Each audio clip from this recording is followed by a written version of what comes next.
touch one of mine and you're done. They show no love for the queen.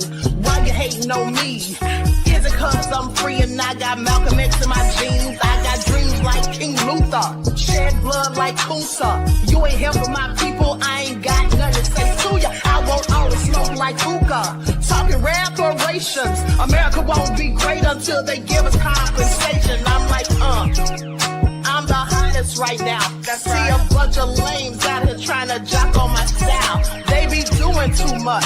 I'm the queen, it's too easy. It's like they all in Popeyes, how they be talking so greasy. I just sit back and laugh while these haters get madder. So nefarious how they don't want my pockets with cheddar. I tell them they can do better. These snakes in the grass can leave a bite on your ass, cause y'all be trusting too fast. I got my foot on the gas, other one on they necks. Dropping receipts on haters, you better show some respect. I'm never facing regret, we only facing the threat. This is the sound of Eric Malcolm. It's a cut on the gas, other one on they necks. Dropping receipts on haters, you better show some respect. I'm never facing regrets, we only facing the threat. Running through every challenge like a relay, break no sweat. It's a cold game, so I got that blanket with me. Now that my people awaken, ain't no going to sleep. I do not play by my piece, this time I'm playing for keeps. You talking slick, but when I see you like them ends, we gon' meet. And I got gold all in my skin, God all in my blood, kings all in my circle. You touch one of mine and you're done. They show no love for the queen, why they hating on me? Is it cause I'm free and I got Malcolm X in my jeans, and I got gold all in my skin, God all in my blood, kings all in my circle. You touch one of mine and you're done. They show no love for the queen, why they hating on me? Niger. Hey everyone, Grand Rising. Thanks for tuning back in once again to the original Queen Ahmadiyyah Shakur show. I'm your host, Queen Ahmadiyyah Shakur, and this is your morning wake-up call. So as you're coming in, please feel free to go ahead and subscribe to the channel if you haven't done so already. Be sure to click that notification bell and click the word all so you're notified each time the Queen Goddess goes live. All right, Mel is in the house. Melanin A1, Leon is here. All Hell Nah, Broken Silence, Juju B, Khalid, retired federal police officer Carol Banks, Lillian X, Mr. Elevation. Where have you been? We the people is in the house. It's Bree to you, Claudette. Okay, so let's get into it. Everyone hit that like button. Thank you in advance. All right. All right, let's get into it. It's Bree to you. Said, who you calling a Niger? Sit down somewhere, honey. I was talking to Siri. Okay, so with that all being said, let's have a brief word from my sponsor at 12 Tribes before we get started. Do not buy 12 Tribes on Earth hair growth oil and hair magic elixir unless you want super healthy, gorgeous hair that grows.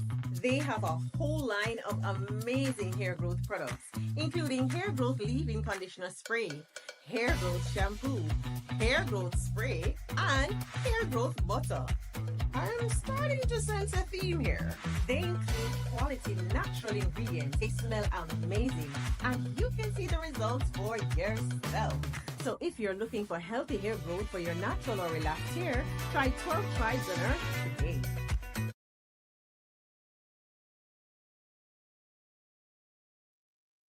Okay, so don't forget you can purchase 12 Tribes hair oil at Etsy.com. Just look for Lisa Crafts. You can also find it at Walmart.com. And she has beard oil as well. All right, so let's get into it. Let's get into it. Because you all's president is a whole mess. Now, you all know it looks like so many people are going in on Trump, and I love it. I'm absolutely here for it. Okay, I am here for it. Now, first off, the people ran up on Trump, or shall I say they ran down on Trump, okay, when he was at the restaurant. I think it was called Joe's. I thought he was at Joe's Crab Shack for a minute. I said, not Trump slumming, eating at Joe's Crab Shack. But anyway, they went in on him, okay, just so y'all know, if you missed it, they went in on him. They were calling him Hitler and all that. I'm sorry, y'all, I'm moving around. They were calling him Hitler. Excuse me, they said he's the Hitler of our time, honey. They went in on y'all's poor president. I feel so bad for him, don't y'all? Anyway, let's get into it. Okay, let's get into it. Let me pull up these receipts. Oh, poor Trump. He just has to go through so much. Now, here's the thing. Remember I told you guys on yesterday, I think it was yesterday, how they were talking about Trump was going to speak out on the woman that got killed on the railway down there in North Carolina. And then he did speak on it, but they're still talking about that, honey. They want this man to get federal charges and all this. And he definitely needs punishment for what he did. And the fact that he has all this criminal history is interesting. But like I told you all, I think this man has some sort of mental health issues. And really, this country has no one to blame other than itself, if you ask me, for the myriad of people that struggle with mental health issues that are just freely roaming the streets. Because I think I told you all a few years ago how dangerous that is. But I was going in because remember when I was fussing about Biden sending all of that money over there to Ukraine for the war, that has nothing to do with any of us. If you remember, I was telling you all that money would be better served if they would use it to open up some mental health facilities. Why would they close them all? That's just so crazy. Okay. Now we have these people walking around on the streets. Okay. So, anyway, with that all being said, let's get into it. Listen to this. I want you all to pay attention. Tearful attorney tells media you cannot make up this absolutely terrifying crime. Now, this is sad that the lady got killed on the railway. It's no doubt about it. Okay, I felt bad. I still do. She was a beautiful young lady and all of that. But the way they are acting like it is just so tragic, like they're acting like 1,000 people died. And it's nothing wrong with them having their empathy and sympathy. It isn't at all. We all should have empathy and sympathy, but for others. But the thing is, you just never see any of this, especially from Fox News. You never see any of this when a Black person who's innocent is murked in a hate crime or by some thugged out police officer with a badge. They always make up a myriad of excuses for the nefarious person, just like they made up excuses for Daniel Penny murdering that man on the subway, okay? Jordan Neely. But they're sitting up here. This man is darn near crying when he's talking. He can barely contain or compose himself. Let's get into it. I'm going to share the screen. Likes up, everyone. Please like and share. And then, honey, we have got to talk about France. France has collapsed, y'all. And it's looking all bad for them. And they're saying they're giving one reason why they collapsed. But I'm going to tell you the real reason why they collapsed. And just remember, family, you heard it here first. All right, you heard it here first. Now, with that all being said, let me share my screen.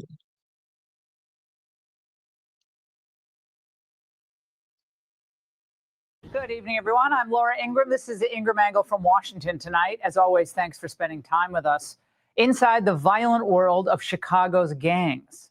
Are you walking around strapped? You got something? Come on, man. You know what's a little going baby on, on you? man. This you know what's going on. You know what's going on. Okay, so we do got some backup if anything does happen. Yeah. Plus, someone should tell Kathy Hochul that this is racist. Don't stop by the liquor store. Okay? Buy something for the kids. Buy them some food. And imagine thinking that you're flying to France, but you end up in Africa. Is this going to Nice? To Nice, yeah.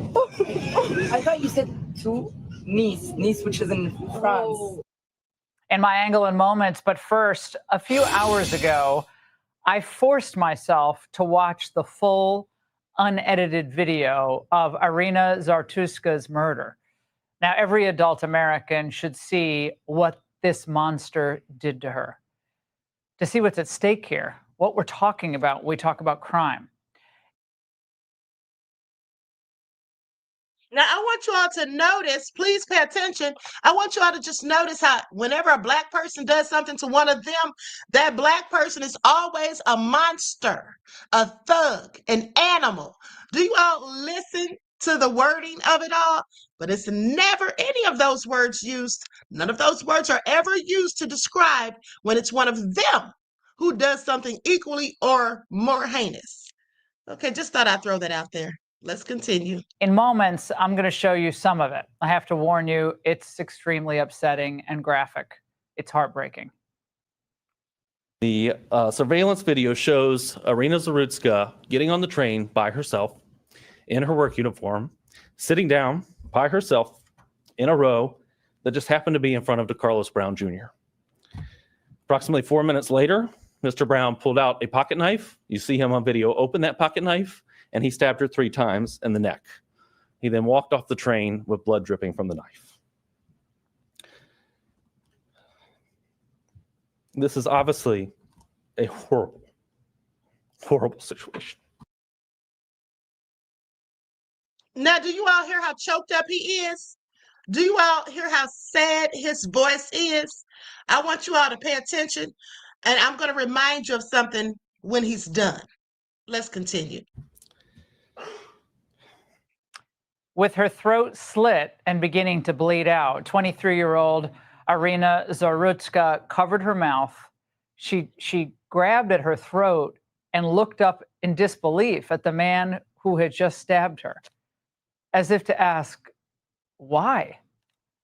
As DeCarlos Brown Jr. casually strolled away, her face fell into her hands. She obviously knew she was about to die. So blood splattered through the aisle, and seconds later, she bows her head, slumps over her in a seat, and falls to the train floor, lying in a pool of blood, her own blood. Now, by the time police arrived, Irina was dead. So now the Trump administration is involved, and it's supplementing state charges with a federal one. Career criminal DeCarlos Brown Jr. is facing life in prison or the death penalty. And while we hope this brings justice for Zarutska, we have to make sure we never forget who she was. She worked at a senior citizens center. She worked at a pizza place. She took care of animals in the neighborhood. She was building her young life. She had recently moved in with her partner. She was probably tired after a long day at work and just trying to get home to her loved ones, but she never made it. In an instant, her life was over, and her mother, her father, her siblings, her brother and sister, and her other family and friends, their lives will never be the same. Zarutska had fled Ukraine, trying to escape the war and might make a life here that was better than the one she left behind. After Irina's death, the embassy in Ukraine called and said, we'll help you bring her home. And her family said no. They said she loved America. We're going to bury her here. So I think we can give her an America to be proud of. As Mr. Barnacle said, something here is broken, and we're here to fix it. Here with reaction is Russ Ferguson, the U.S. Attorney for the Western District of North Carolina. The man you just saw. Russ.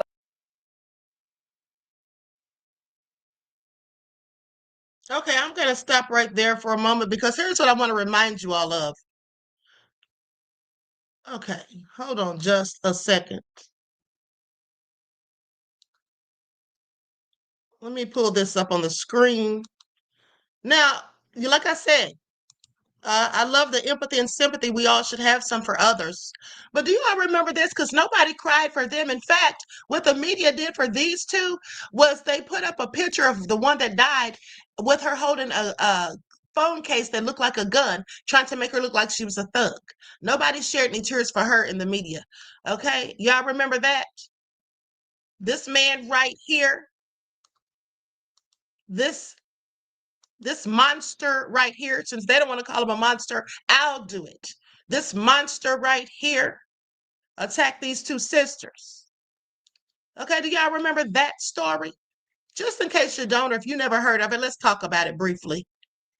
Suspect arrested in Oakland subway attack on two sisters that left one of them dead. It was almost the exact same thing, and I find it so interesting that they're not saying anything, or they didn't have any of this to say when this happened.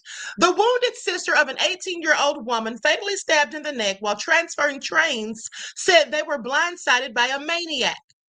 Latifah Wilson said that she, her baby sister Nia, and a third sister had been returning from a family outing when they were attacked by a man.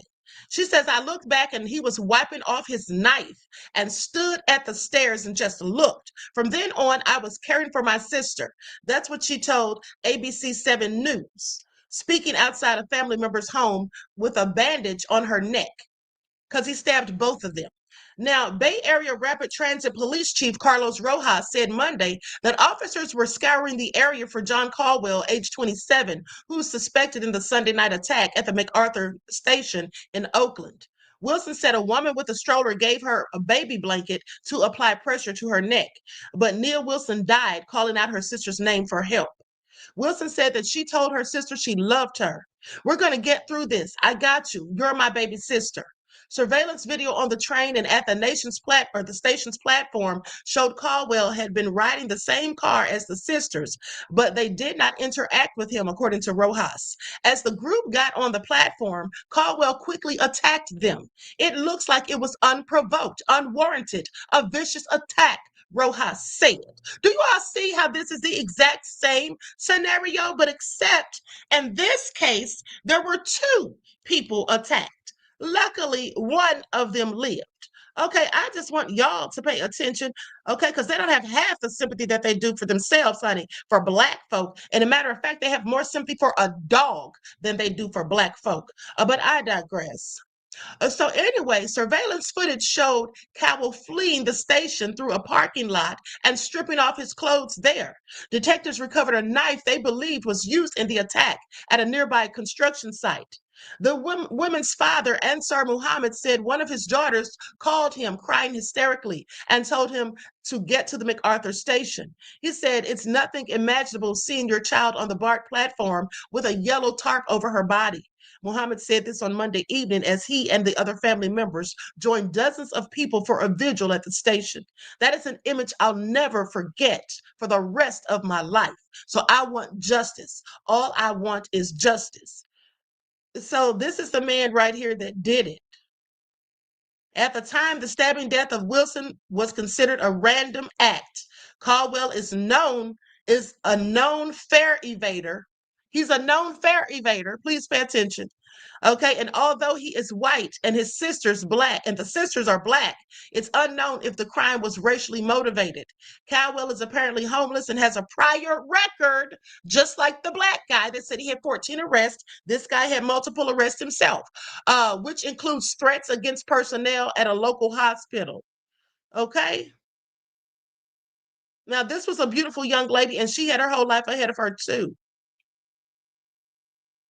All right? Let's go to this news report. KPIX 5 News. A heartbroken mother sharing her pain after her daughter is stabbed and killed at a BART station, an attack that appeared to be random. Good afternoon, I'm Kenny Choi. And I'm Michelle Griego. Right now, there is a police manhunt for the killer. The attack happened around 9:45 last night at the MacArthur BART station in Oakland. KPIX 5's Jessica Flores has an exclusive interview with the victim's mother. Jessica? Michelle, Kenny, that's right. We're here at the MacArthur BART station and things are running smoothly back to normal here. But here's why you know things aren't normal. Look at these flowers. People leaving this to Nia Wilson and her family. That's the victim. I spoke to her mother this morning. She says she just wants justice for her daughter. Nia Wilson's mother facing an unimaginable task. Choosing pictures to remember her. Just 18 years old, she was riding BART home to Oakland last night when police say a suspect stabbed and killed Nia in a random attack on the MacArthur station platform. Getting reports that someone got stabbed in the neck about mid-platform. This man just came and did all this to my baby, though. My baby.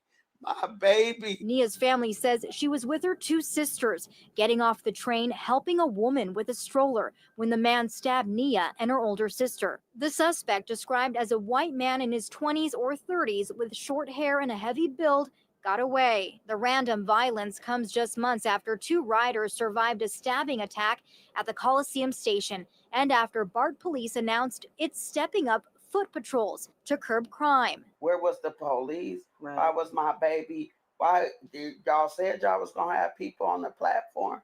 Where was the people? BART says an officer was at the station. It's unclear, though, if the officer was on the platform. This morning, we asked a BART official if riders should be worried about their safety. The situation on BART isn't any different this morning than it is any other morning, so we feel that it is a very safe system.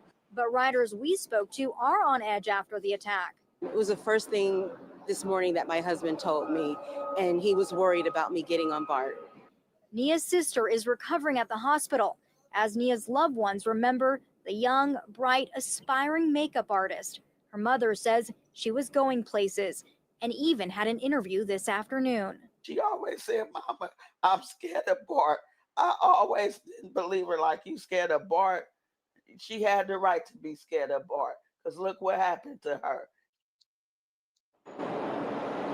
Now, BART officials say in the next couple of hours they are releasing surveillance images of.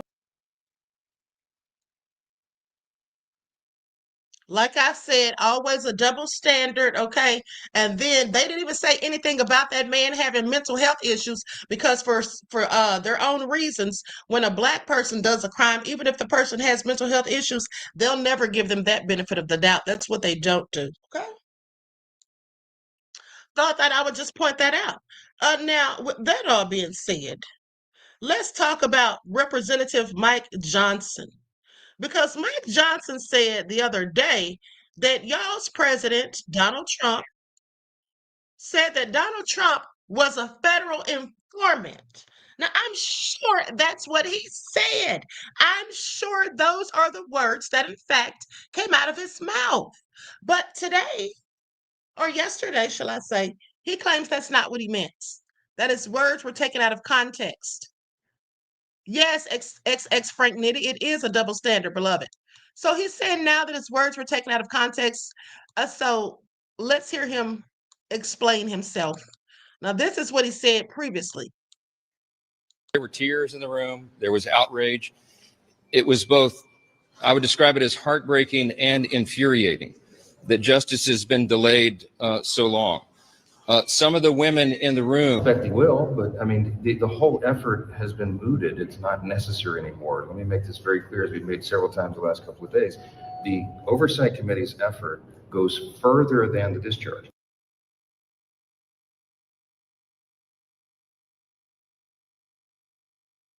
It comes across as calling the whole thing a hoax. It's been misrepresented. He's not saying that what Epstein did is a hoax. It's a terrible, unspeakable evil. He believes that himself. When he first heard the rumor, he kicked him out of Mar-a-Lago. He was an FBI informant to try to take this stuff down.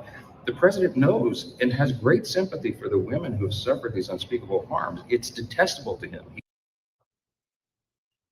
Let me tell you something, beloveds. That's when you know you're lying so hard that you just go too darn far.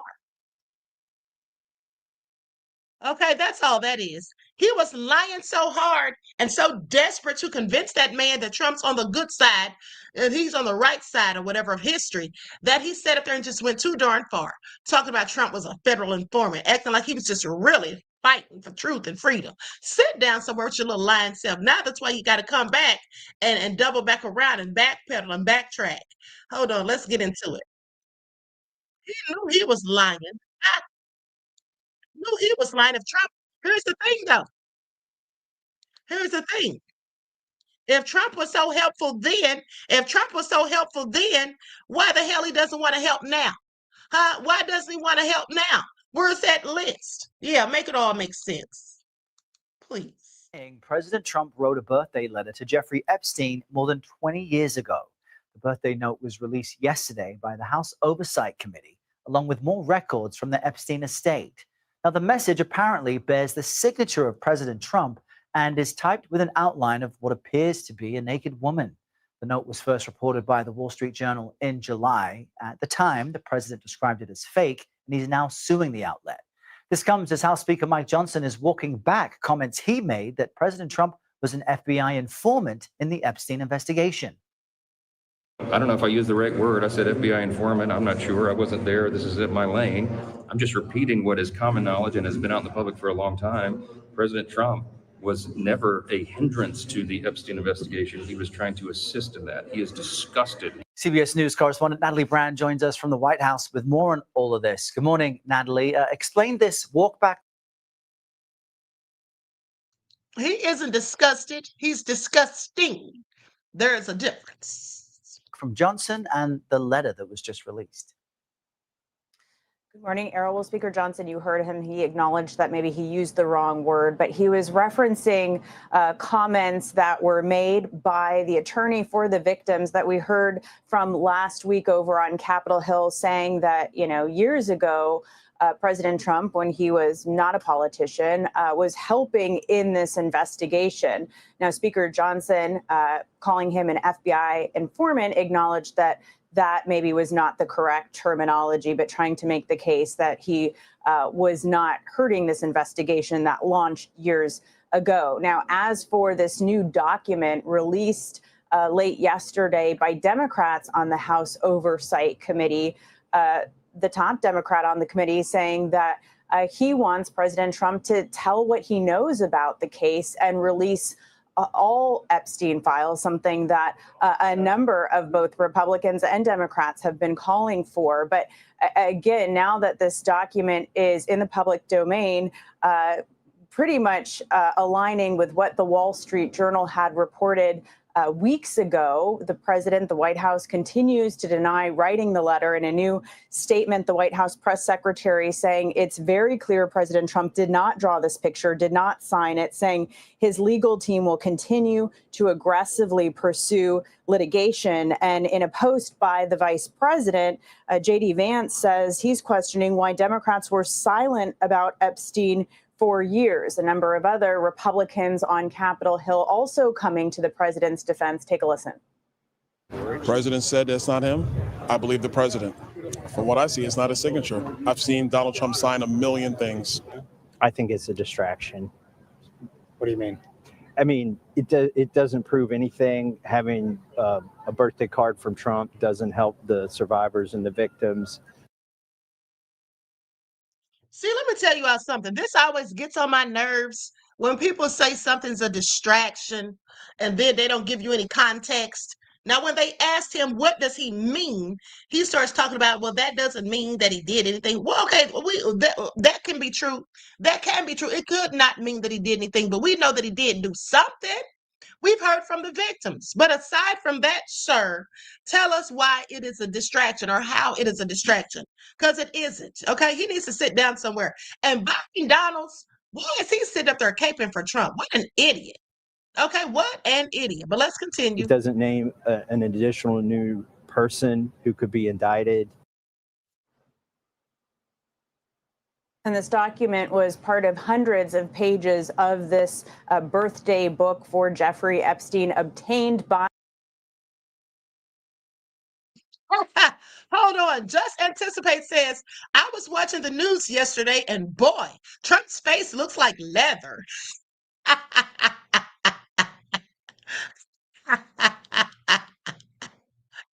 Oh my goodness, that is funny. Mel says Trump wants to sweep the Epstein files under the rug. Of course he does, honey. Of course he does. He's working hard at it. The House Oversight Committee from the Epstein estate. They had subpoenaed the estate. They are reviewing all of these documents and also posting them online on the House Oversight Committee's website, Errol. Yeah, viewers can see that for themselves. Natalie. Okay, so with that being said, there's an Epstein survivor who went in on Trump. Hold on, let me pull that up. Trump's catching it from all sides, as he should. It's no good self. Wonder if he's still crying over Putin. Epstein survivors who spoke out on Capitol Hill along with other Epstein survivors pushing for the release of all the Epstein files. You saw her in our preamble speaking so passionately in front of Capitol Hill just last week. And Haley, I appreciate your time and, shouldn't get into how anybody voted, but in a world where this is an issue that should be apolitical and nonpartisan, I will just note for people, because you've been open about this, that you're a registered Republican and you voted for President Trump. So in that context, right, you're not coming with some political point of view against him, right? You're coming as a survivor of Jeffrey Epstein. And I want to give you a chance, Haley, to just explain how you feel when Trump today gets asked about the Epstein birthday book and he calls it a, quote, dead issue multiple times. A dead issue to who? First of all, your first mistake was assuming that you knew your voters. That was your first mistake. Your second mistake is now standing double down on what you said about it being a hoax. You know, I'm not coming with hostility. I'm not angry. I'm exhausted. I'm tired. I am disgusted. I am not even coming from a place of anger. I'm just coming from a place of how can we move on when the leader of the free world keeps calling this a hoax when indeed it is not a hoax. And then it's just kind of this feeling of like you're throwing everything at the wall to let it stick. And now it's you're an FBI informant and now you're not an FBI informant. It's back to being a hoax. It's very confusing. And, you know, it's appalling. I'm appalled. It gets worse and worse every day. It is shocking. I mean, Fact of the matter is, this lady voted for Trump. How do you vote for somebody who was friends with your trafficker or the person who assaulted or raped you? Like, make it make sense. Like I told you all days ago, some of these people absolutely, in my opinion, suffer from cognitive dissonance. and I guess I know you're exhausted and reliving these things is not what you want to do, but you're choosing to do it to make sure that we get to the truth and we get to justice. So people understand. So the president understands. If he hears you, Haley, you were 16 years old when you explain how a classmate recruited you. You said basically, oh, there's an old guy, he wants a massage, a rich guy, $200. You give him a massage, you get $200. And Epstein then, you say, abused you, gave you an ultimatum that you had to bring a girl to him every day. And you spoke at the Capitol about how you ended up in that situation, a 16-year-old girl, where you felt you didn't have a choice because of his wealth and his power and who you were as a 16-year-old girl. So what is your reaction to all of this? Well, first, let's address he hears me. The president is hearing me. I think that communication is key when it's followed with comprehension. So I'm not sure that he's comprehending what I am trying to communicate to him. Obviously, you know, being a 16-year-old girl, not knowing how to navigate a situation, the one that I was put in, it's, you know, my younger self has become the woman that I needed in that moment. And I think for any 16-year-old, for any child to try to navigate that on their own is you're going to have failure. You're going to have mistakes. There's no way any woman, let alone a 16-year-old child, is going to understand what's happening in that moment. Yeah. And so it's devastating going through that, you know, when you're 16 and having to live with that abuse. And then coming out publicly after 17 years of being silenced and trying to get people to understand, and not just the president, not just the administration, not just the politicians, but trying to get people in the country to understand not only what we were put through, but the people that we're up against, the system that we're up against. Yeah. Obviously, there's been a failure on both sides. So, you know, President Trump, you know, the note signed with his name in Epstein's birthday book says, we have certain things in common, Jeffrey. May every day be another wonderful secret. And we don't know what that means. I mean, it's disgusting and crude, but we don't know what it means. But Republican Congressman Tom Massey, who is out there pounding the table, Haley, as you know, to get answers and to get to the truth in a bipartisan way. He is speaking out about his Republican colleagues who are not going along with him. There are a few, all women, who are, but the vast majority of them are not. And here's what he is saying as to why. I don't think my colleagues are happy about covering up for pedophiles. But that's what's happening. And it's so sick and twisted. The reason they're doing it is because they're terrified of President Trump's political machine. Do you think that's what it is, Haley? You've had a chance to speak to some of them in person. Is that what it is? They're afraid of Trump? Well, again, let's be clear. I spoke in front of Thomas Massey, Marjorie Taylor Greene, and Ro Khanna. Those were the three representatives, including the female Democratic caucus. Not too many Republicans I've personally spoken to on this subject. Kudos to the women in the Republican Party for having more courage to stand up for what's right. I think this is exactly why we're in the place we're in society is you've got the bad guys and you've got the good guys, and the bad guys are silencing the good guys, which makes it impossible for the good men to stand up in situations like these to defend the women.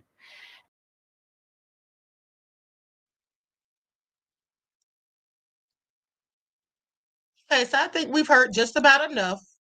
I think we have heard just about enough of that. So anyway, the bottom line is Trump's doing everything he can to try to have that swept under the rug so people can just forget about it and stop talking, but it's not going to happen. And I'm glad that the victims are coming out and being more boisterous and speaking, and the fact that they talk about putting a list together. Okay, Trump, you're not getting out of here. There's no escape. Please pay attention. Now, with that all being said, let's talk about how a judge has blocked him from firing the Fed governor, Lisa Cook. Okay, remember how he wanted her to resign, or he was going to threaten to fire her and try to say that she lied on her mortgage application and all this stuff. So a federal court has ruled that embattled Federal Reserve Governor Lisa Cook can remain in her position while she fights President Donald Trump's efforts to fire her. Now, the ruling, which will almost certainly be appealed, is a blow to the Trump administration's efforts to assert more control over the traditionally independent Fed, which sets short-term interest rates to achieve its congressionally mandated goals of stable prices and maximum employment. Congress has also sought to insulate the Fed from day-to-day politics. Now, here's the question. Why do you all think that Trump wants to get rid of this woman? Do you all think that Trump feels like she's not actually doing her job? What do you all think about that? Why do you all think he wants to get rid of this woman? Anybody venture to guess? Now, with that all being said, they say Trump, a Republican, said he was firing Cook on August 25th over allegations raised by one of his appointees that she committed mortgage fraud related to 2 properties she purchased in Ann Arbor, Michigan. This was back in Atlanta in 2021, before she joined the Fed. Okay, Cook is accused of saying the properties were primary residences, which could have resulted in lower down payments and mortgage rates than if either was designated a second home or as an investment property. The White House insisted Trump had the right to fire Cook, because he can't fire her without cause. So they're trying to say that gives him cause. Now, they said President Trump lawfully removed Lisa Cook for cause due to credible allegations of mortgage fraud from her highly sensitive position overseeing financial institutions on the Federal Reserve Board of Governors. Okay, that's what White House spokesman Kush Desai said Wednesday in a statement, saying this ruling will not be the last say on the matter, and the Trump administration will continue to work to restore accountability and confidence in the Fed.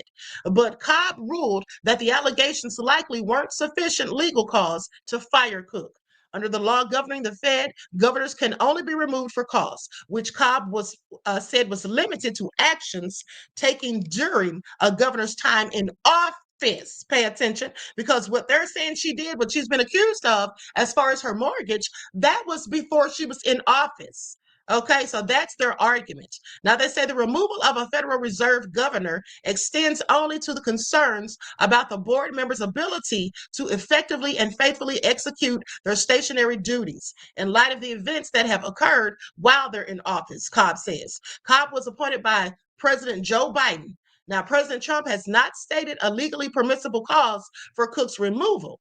That's what the ruling was. That's what the judge said in the ruling, saying the decision means Cook will be able to participate in the Fed's meeting September the 16th through 17th, when it is expected to reduce its key short-term rate by a quarter point to between 4% to 4.25%. Now, they say Federal Reserve governors aren't like cabinet secretaries, and the law doesn't allow a president to fire them over policy disagreements or because he simply wants to replace them. Congress sought to insulate the Fed from political pressure. The court noted this, saying that by giving Fed governors long staggered terms that make it unlikely a president can appoint a majority of the board in a single term. Now, so again, I'm going to ask you all, they say allowing hold on, a pop-up, allowing the president to unlawfully remove Governor Cook on unsubstantiated and vague allegations would endanger the stability of our financial system and undermine the rule of law. This is what Cook's attorney, Abe Lowell, said in a written statement, saying Governor Cook will continue to carry out her sworn duties as a Senate-confirmed board governor. Now, the court also directed the Fed's Board of Governors and its chair, Jerome Powell, another person Trump can't stand, okay, to allow Cook to continue to operate as a member of the board for the dependency of this litigation. Now, Lowell had argued in court filings that Cook was entitled to a hearing and a chance to respond to the charges before being fired, but was not provided either. The court agreed that she was not provided due process by the Trump administration. Her lawsuit denied the charges, but did not provide more details. Now, the cause could become a turning point of the 110-year-old Federal Reserve. No president has sought to fire a Fed governor before. Economists prefer independent central banks because they can do unpopular things like lifting interest rates, okay, to combat inflation more easily than elected officials. Okay, so with that all being said, here's the thing. Now, you all don't know why Trump doesn't, right, Rashid said Trump wants his third right. Yeah, sounds like it. Here's the thing. Trump doesn't want this woman in power. He doesn't want her as the Fed governor because she's black. Okay, don't y'all pay attention? Y'all see how he's going in on the black mayors and governors and going to the most, predominantly black communities, going in or whatever with the troops and all that. Trump doesn't want this woman in position because she is black. Okay, that's what that is. He doesn't want a black woman in charge of the money. Yeah, that's what it is. He doesn't want a black woman in charge of the money. And let's not forget and act like Trump hasn't promised money and tax breaks and all this stuff to his little billionaire friends who funded his campaign. Okay, he's made promises to these people. He needs to get his hands on that cash. Okay, he needs things to be going the way he wants them to go. Okay, that's what this is all about. Okay, that's right. Jay Great said in his mind, she is a DEI hire. Exactly. Okay, Elaine said Trump only does what is best for him. Thank you. That's the truth. Okay, that's the absolute truth. Now, with that all being said, let's talk about France. Let's talk about France. Likes up, everyone, please. Like and share. Like and share. So first of all, France has collapsed. They're going down in flames. So let's get into it. France's government collapses after the prime minister loses a confidence vote, they say. They say legislators toppled France's government in a confidence vote on Monday, a new crisis for Europe's second largest economy that obliges President Emmanuel Macron to search for a fourth prime minister in 12 months. Now, Prime Minister Francois Bayrou was ousted overwhelmingly in a 364 to 194 vote against him. Now, mind you, when this man got ousted in the vote, he came out and said that basically y'all can get rid of me if you want to, but that's not going to make the economy any better. Okay? That's what he said. That's not going to make the economy any better. Y'all can run me up out of here all you want, but the economy is still a bust. Okay? That's basically what he told him. So now let's talk about it, because here's the thing. Bayrou paid the price for what appeared to be a staggering political miscalculation, gambling that lawmakers would back his view that France must slash public spending to rein in its debts. Instead, they seized on the vote that Bayrou called to gang up against the 74-year-old centrist who was appointed by Macron last December. Okay, hold on, beloveds.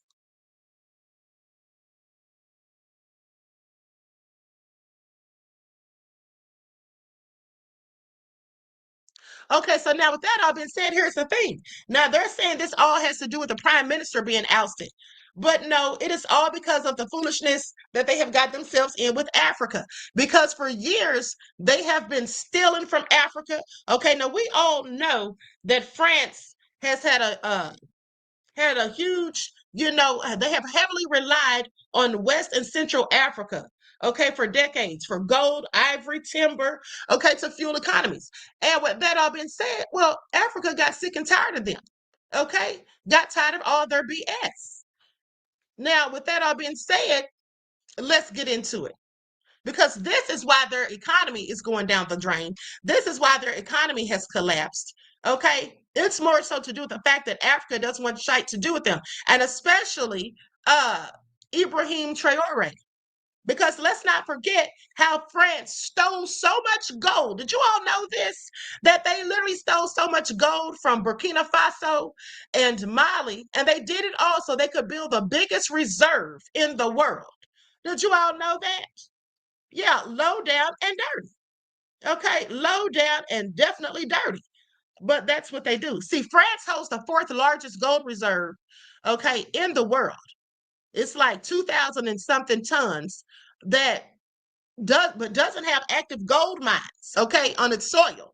So with that being said, countries like Mali with hundreds of gold mines and little to no reserves, they have little to no reserves, right?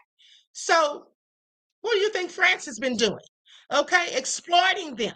All right, that's what they've been doing, going there to get gold and all of that, and then lying and stealing and getting more than they were supposed to get, lying about how much they got and all kind of shenanigans. Okay, then they got busted. I mean, they went back and did the research and found that they had been stealing gold forever, okay, for decades. All right, and y'all know Ibrahim Traore doesn't play. So with that all being said, it didn't work out so good for him. It didn't work out so good for him. Now let's just do a little of the backstory. See, back during the 19th or the early 20th century, France colonized large parts of West and Central Africa.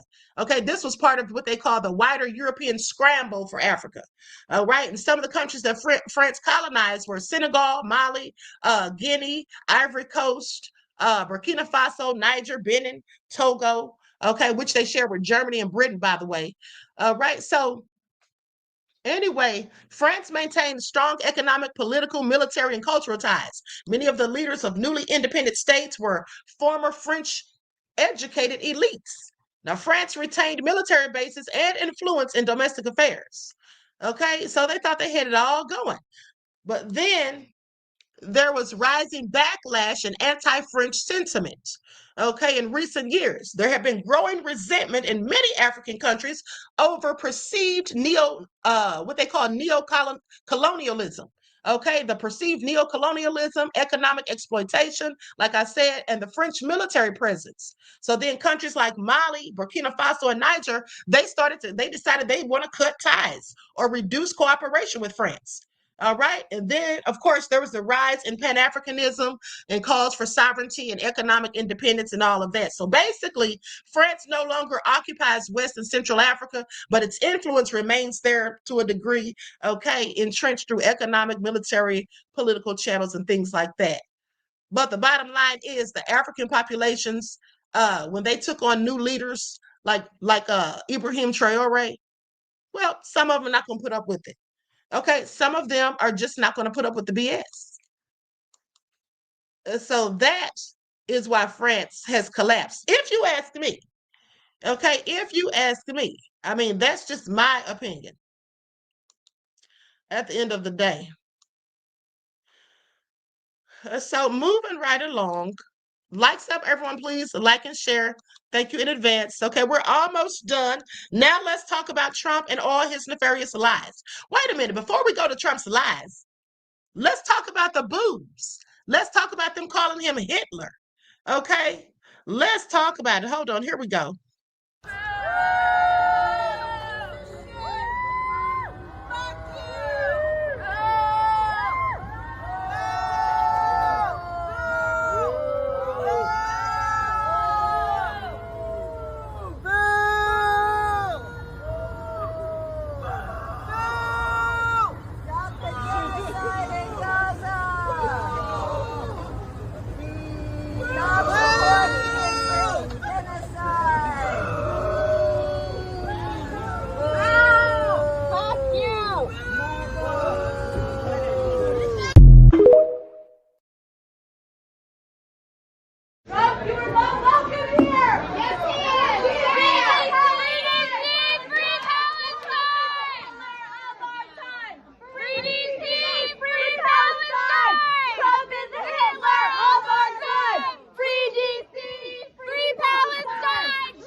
You should all be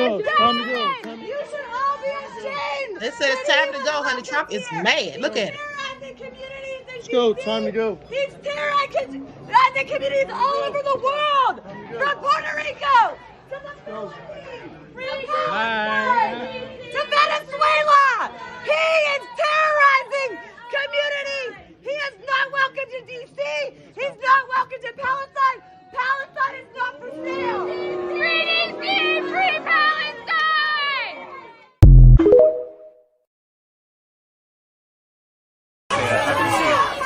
Enjoy your dinner. Thank you.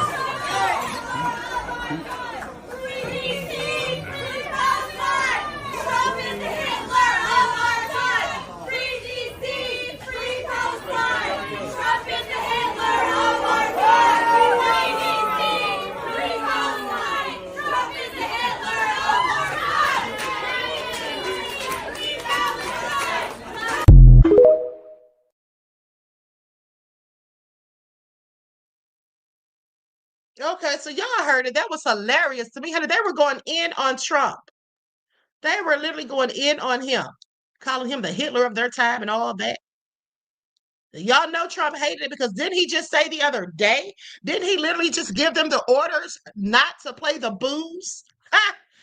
Didn't he just tell them not to have those people play the people booing him? Now, you know he didn't like that crap. He's like, get him out of here. Get him out of here. Okay, so now let's go to this last video clip with Trump,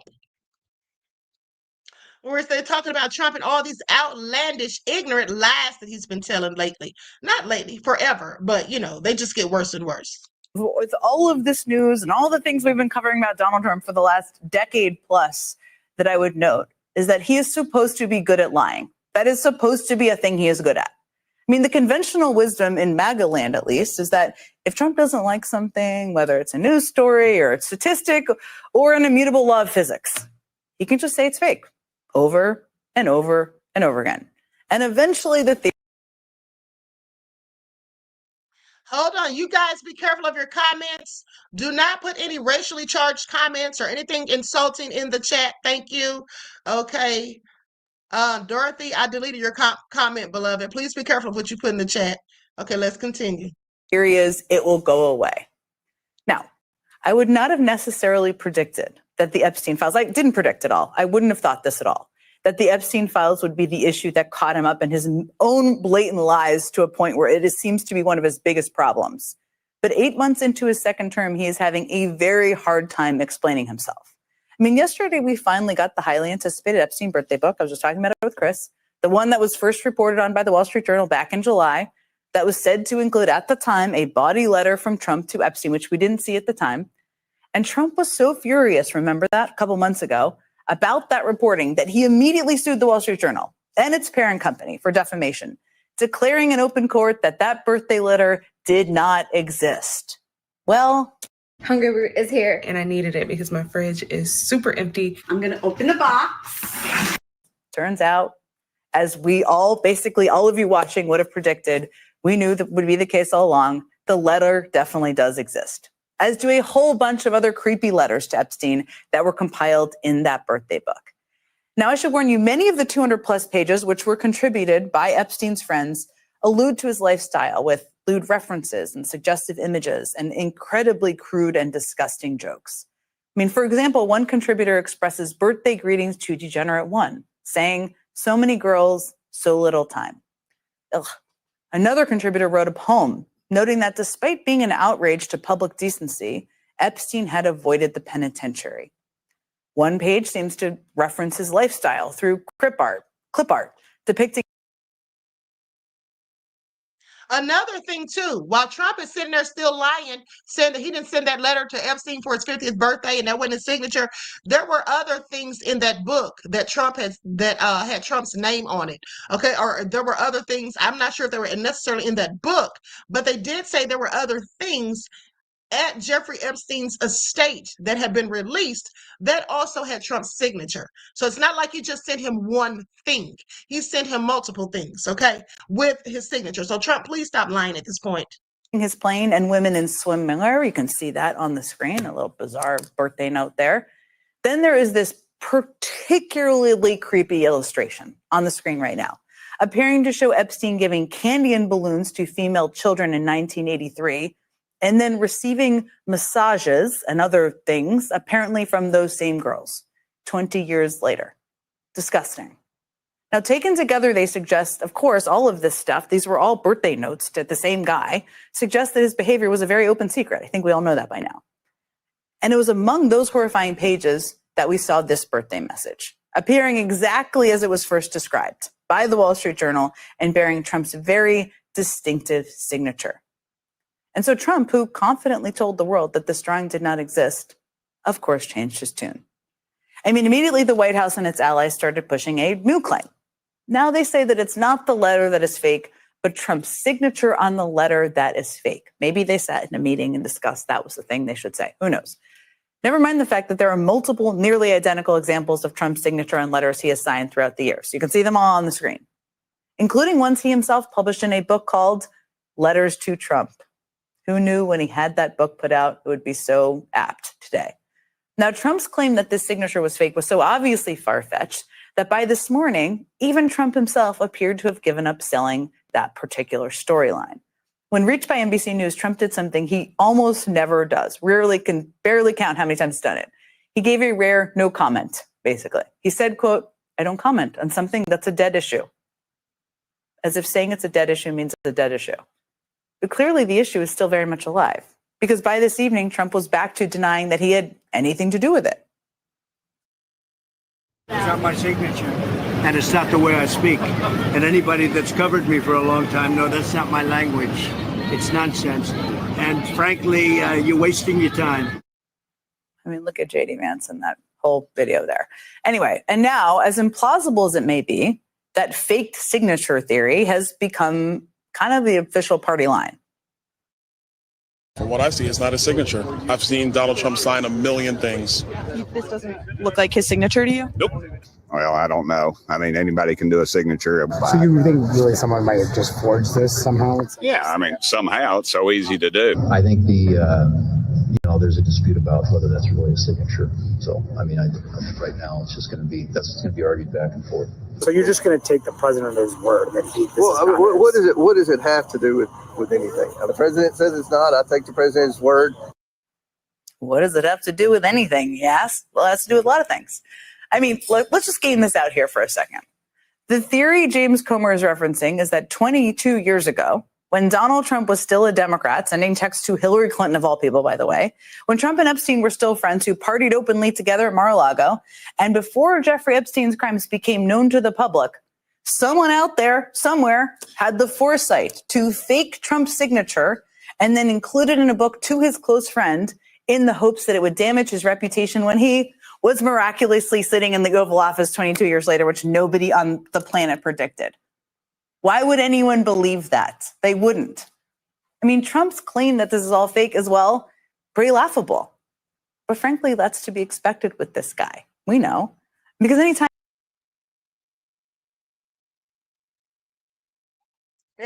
Trump doesn't like something, he says it's fake. That is his signature.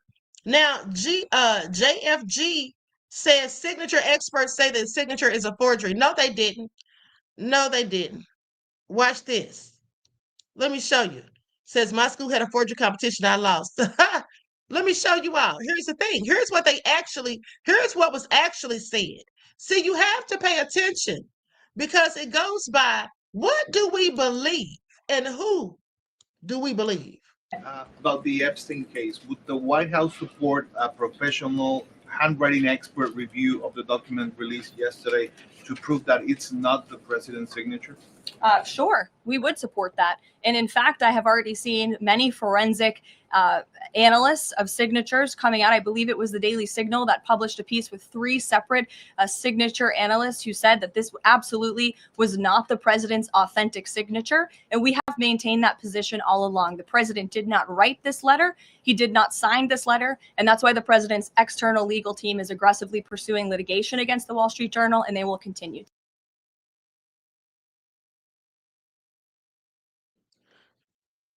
Okay, so that's what she's saying, but I'm calling foul. I am calling foul. Okay, at the end of the day, I don't believe that any expert said that. This is what she said. Where's the proof? But hold on, I'm going to show y'all. This is absolutely his signature. Okay, I got the receipts, beloveds. I got y'all the receipts. Look, y'all see that? This is his signature. It's not a fake. Look at the top. This is from the Epstein card. The signature at the top is from the Epstein card, right? The next one is a 1995 letter to Lillian Volk. And then the last one is a 1999 letter to Larry King. Those are all the same signature written by the same person. Look at the D. Look at the D at the end with the little, how it swings out. Honey, that's Trump's signature. Honey, Trump can miss us all with it. Okay, if any expert said that there was no way that could be his signature, they lied. And they clearly can't be a real expert. Or maybe they were paid off because that's his signature. Okay, I knew that was his signature days ago when I first saw it. Sit down, Trump, with your lying arse. Okay, anyway, with that all been said, beloveds, listen, I'm out of here. I hope you all enjoyed the broadcast. Okay, I hope y'all enjoyed the broadcast. Now, I will see you all again later, like about 6:30. All right, so if you don't get the notification, just check the channel. All right, so each one teach one. That's how we grow and thrive. Do something productive, constructive, but never destructive. And always remember, beloveds, to keep the Most High first in your lives. Until next time, I will talk to you all again soon. Peace.